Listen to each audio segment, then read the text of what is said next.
আসসালামু আলাইকুম ওরহমতুল্লাহ। এখন আমি যেটা দেখাতে চাচ্ছি সেটা হচ্ছে জাবালে সুর, অর্থাৎ রাসূলুল্লাহ সাল্লাল্লাহু আলাইহি সাল্লাম যখন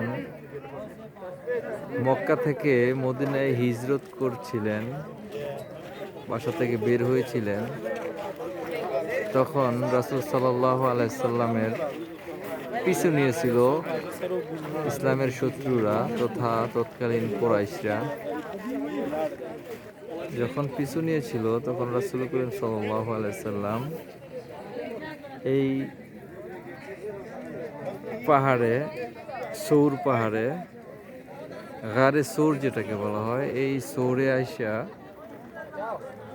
উনি একটা গুহাতে আশ্রয় নিয়েছিলেন।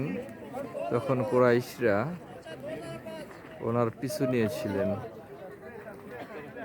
এই পাহাড়টা এতটাই উঁচু, মানুষ উঠছে, দেখতে পাচ্ছেন মানুষ উঠতেছে, অনেক কষ্ট করে মানুষ উঠতেছে।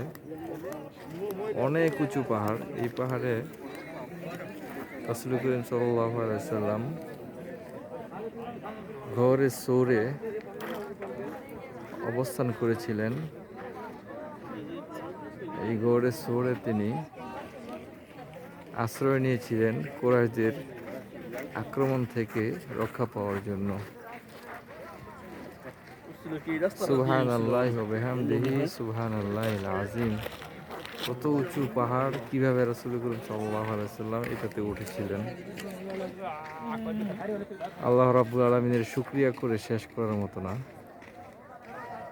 বিশাল বড় পাহাড়।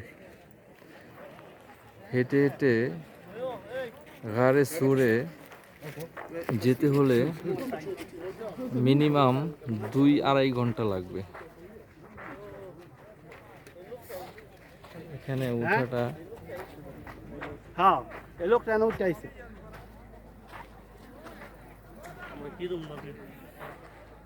উম্মত।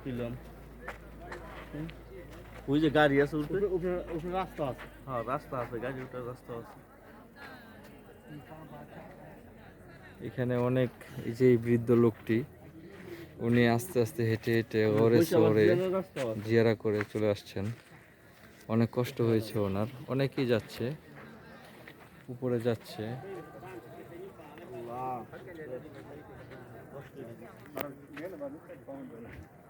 আমরাও যাওয়ার ইচ্ছা করেছিলাম, কিন্তু আমরা যেতে পারলাম না।